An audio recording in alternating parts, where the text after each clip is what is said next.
I've talked about my love for rhythm games on this channel before, but it's a specific type of rhythm game that I'm really drawn to. Not your Guitar Heroes and DDRs, but the mascot rhythms. You know, those rhythm games that would have some unconventional gameplay and put some wacky character smack dab in the middle of it. I've talked about some of my favorites in the past, including Parappa and Space Channel 5, but if you'll notice, those games are decades old, and so's the majority of other games that fit this bill as well. This genre of rhythm games is basically living on life support today. You'll still see one of these games occasionally pop up and get some praise, but they aren't prevalent like they were in the 5th and 6th gen. That wasn't until December of 2025 at least. We just got hit with a 3-piece combo of amazing rhythm games that dropped on or nearby the same day as each other, and I don't want any of them to go unacknowledged. So here's another video on a bunch of rhythm games that I'm begging you guys to check out because they're all really cool and I think you should support them.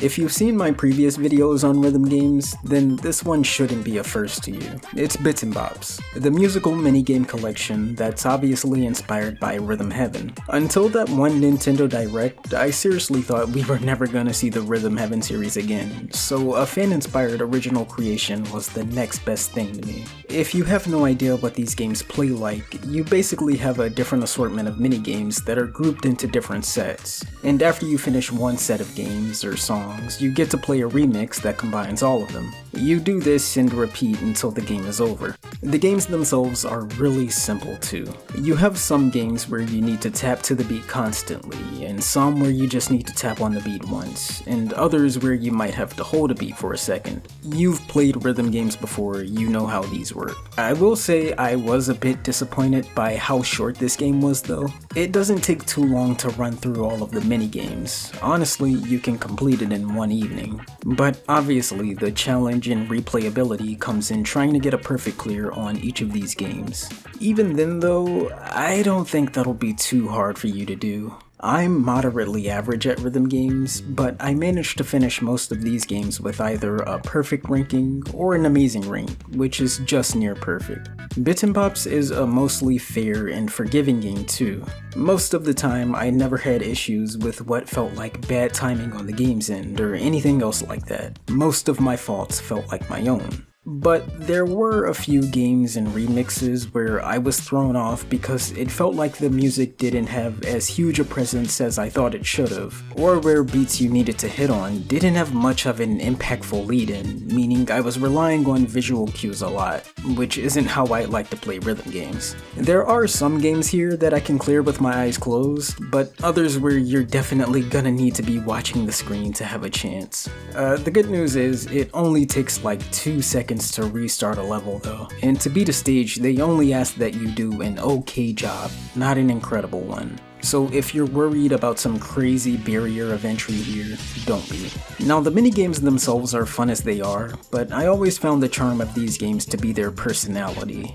Bits and Bops manages to make everything in this game fun, from the minigame concepts, to how they play, to the cafe that you spend the entirety of the game in. Yeah, that's also taken from the Rhythm Heaven series. So for those of you who don't know, this is kind of like a hub where you can choose your next level, or look at medals which show the achievements and secret things that you found. You can also play minigames in this cafe and talk to different patrons who come to visit. That also includes the owners of the cafe, Bits and Bops of course. You can do a bunch of stupid little stuff here that turns it into a pretty fun hub. My favorite was always messing around with the computer and breaking it, but after you get a perfect ranking on a minigame, you can look at your mail to get a disc and come back to this computer to watch a replay of it. There's also an option to use the editor on this computer, which from my understanding was a stretch goal from when this game was being kickstarted, where players could remix their own levels, but that goal wasn't reached unfortunately. It still seems like they plan on integrating it into the gameplay eventually though, so if you want to keep up to date with that, you can join this game's Discord. Also, If anyone has this desktop wallpaper right here in high quality without the little social media programs on it, please send it to me somehow on Twitter or Discord or something. I really like it. So, I've had my eye on this game for a little while now. I wasn't around when it first got announced, but I have been following it for a couple years through some of its updates. It was made by a small Australian team called Tempo Lab Games. As far as I can tell, they haven't released anything else on the scale of Bits and Bops yet, but it's not actually their first rhythm game. Before Bits and Bops was near completion, they were showing off another project called Keybirds, which is part typing / rhythm game. I really hope they go back and finish that one too, because I played through Typing of the Dead again recently, and I've been itching for more typing games. Bits and Bops as a concept itself seems to have existed since 2019 at least, as that was the year what would become Tempo Lab Games released Jig House. A very short and simple game jam game that would feature a few rhythm mini-games, a couple of them being rough versions of mini-games featured in Bits and Bops. It's still up on itch.io if you'd like to play it yourself. I recorded this footage on my own, but I definitely think you should play the official release of Bits and Bops as well. If it's not clear already, I definitely recommend this game. It lived up to my expectations, which I can't say for a lot of games that I wanted to get around to this year. A lot of time and work went into this one though, and I really love to see how this game has gotten a lot of positive reception so far. I have seen some concerns that this game features generative AI art, but one of the game's devs has come out and said no. Everything here is authentic, and they're even considering changing their art style because of how confusing their art is from that soulless shit. Which I find really disappointing because I like the art in this game, I like the character designs, but that is something you have to keep an eye out for these days. All that said, I still think this is good enough to stand shoulder to shoulder with the Rhythm Heaven series. I'm sure the new game, Rhythm Heaven Groove, will be fun, but seeing as how we haven't gotten one of those games in over 10 years at this point, I think Bits and Bops shows what one of those games should look and feel like today. So I'll say it one more time for anyone with even a tepid interest in these kinds of games. Play Bits and Bops, I don't think you'll be disappointed.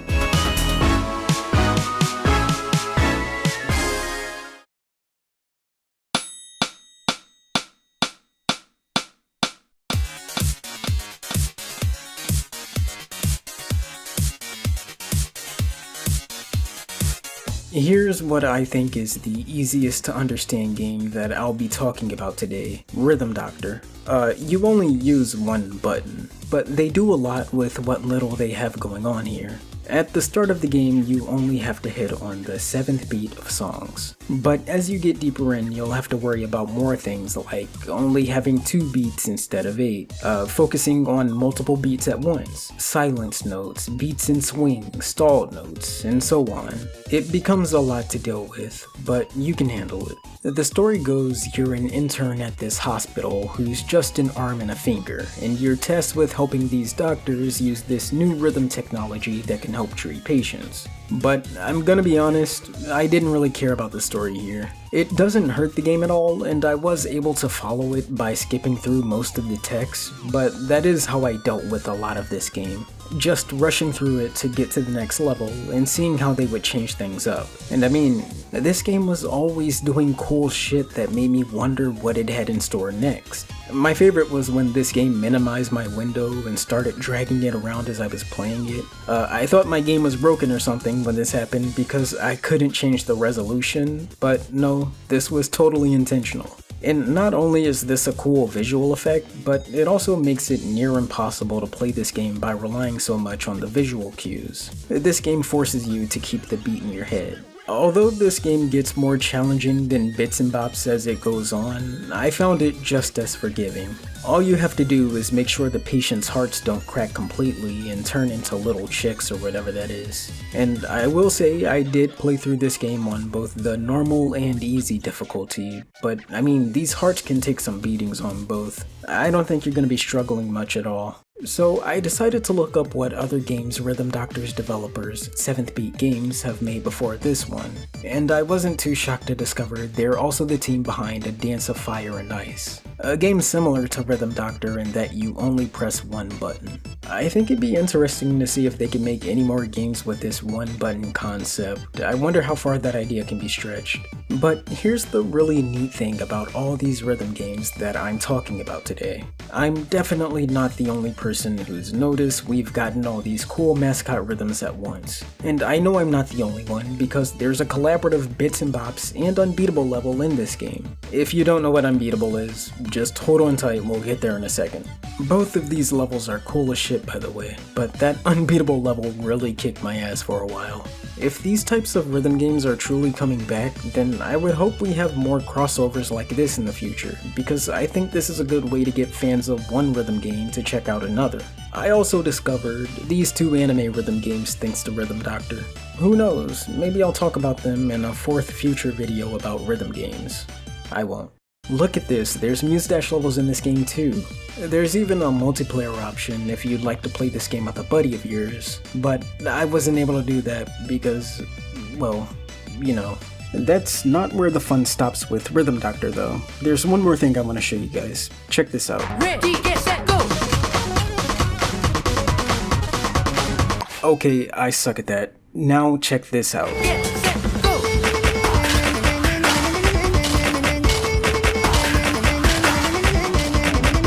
This level is ridiculous. Now take a look at this.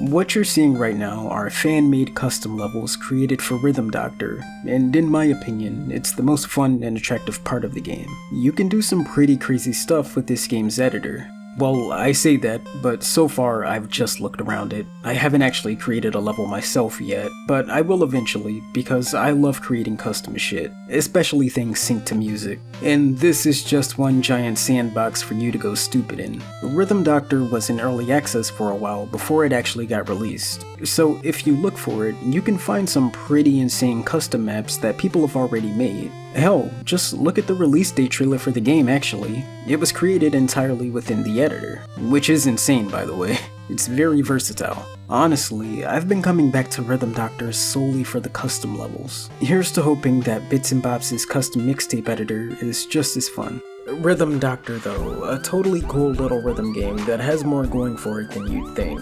Check it out.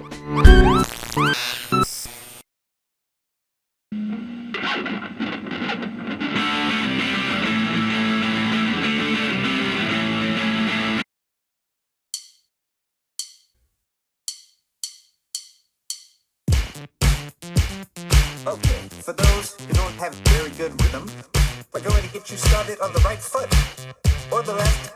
Here is a buggy and confusingly abrupt and angsty rhythm action adventure game with a few flaws that make me not want to play through this game again until it gets patched. But it's also my personal game of the year, Unbeatable. I truly believe D-Cell Games landed on something special with this one. To put it simply, this is more of a narrative game with the premise being that you're in a band in a world where playing or even listening to music is a crime. Unbeatable is just so fucking cool, man. The art style and presentation has so much personality. I enjoyed most of the characters. There's a hot chick named Poco, and gameplay segments where you're spraying graffiti or skating through a void. It all just resonates with me in a way that I got a huge kick out of. But at the core of it all, there's one thing that this game keeps coming back to.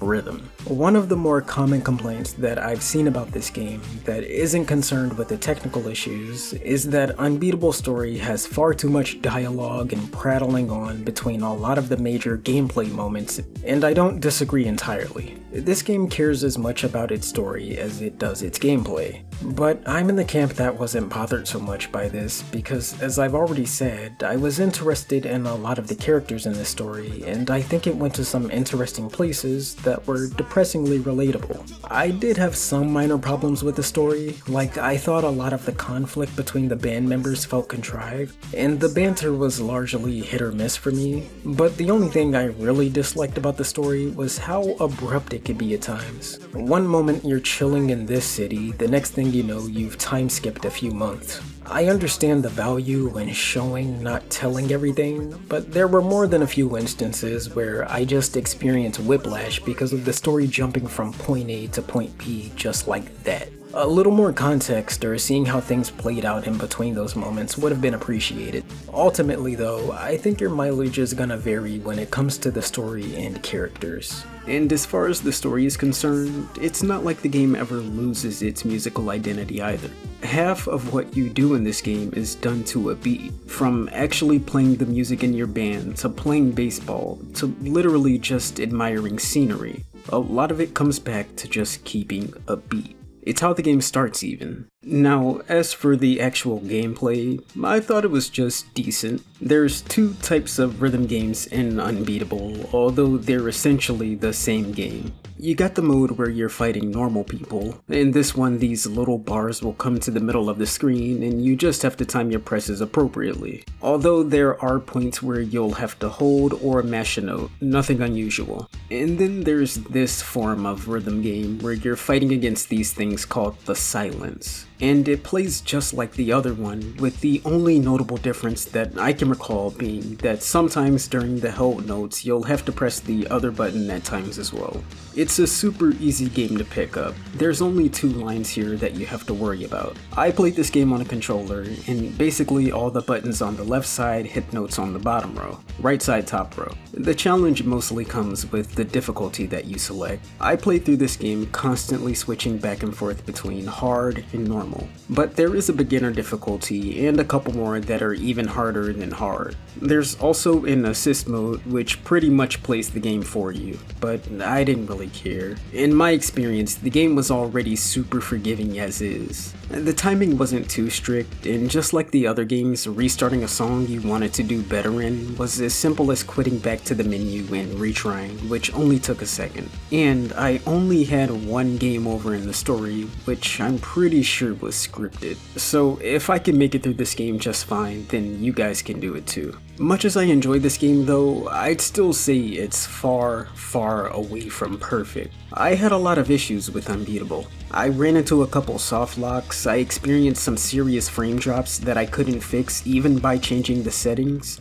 Sometimes the game's HUD would overlap with crucial parts of the screen during the rhythm segments, and that made it hard for me to know what was coming up. And all of that's not even including some of my issues with the game's story, like dialogue boxes and characters' voices overlapping with each other, which I couldn't tell if they were bugged or if this was an intentional stylistic choice. The good news is though, I played and recorded a lot of this footage of Unbeatable the exact day it was released, so most of my complaints can be patched. Hell, they already have been actually. The developers have been really on top of addressing the issues when it comes to this game. However, there is one thing that I think they need to get on top of immediately after fixing all the bugs, and that's letting the player replay the story from different moments of their choosing. The story does have its lulls, where you're just walking around a town or prison and talking to everyone, but it's worth it in my opinion, because it usually crescendos into these grand moments at the end of these acts that are the absolute highlights of the game in my opinion. But excluding the game's finale, you can't go back to experience them again without starting a new game. And that's a giant bummer. I don't want to play through the entire story again just to do the prison break all over again. For those of you who don't care about the story at all though, and just want to jam to some songs, then you're in luck because this game has a dedicated arcade mode, with a leaderboard and everything else. There's actually a decent bit of customization to the arcade mode here. You can change your interface theme and add titles to your name card. It's pretty cool. And as a bit of incentive to play this game some more, they actually added some challenges that you can clear in the arcade mode here. I honestly don't see myself completing all of these, but hey, you can get some new titles, some color palettes for your interface, and if I'm not mistaken, you can actually unlock some new songs too, so that's cool. You can also play a bunch of different songs with modifiers here. This game's arcade mode has a pretty decent catalog, featuring songs from both the game's composers and guest artists. And can I also just say I love the cover art for a lot of these songs, they're also cool looking. I'm really impressed by all this. I hope they add more songs in the future. And well, there you have it. 3 really cool rhythm games that I hope is a sign for better things to come. I definitely intend to talk about some more of these rhythm games in the future, by the way. Someone recommended the Patapon games to me, which is a series that I haven't actually been able to play yet, but I'd love to try it out sometime, soon. But as for these 3 games, Bits and Bops, Rhythm Doctor, and Unbeatable, well, I don't know how many ways I can say it. They're all enjoyable. Play them. I don't know. Cue the montage. Something has been wrong for a long time. I'm sure you felt it too.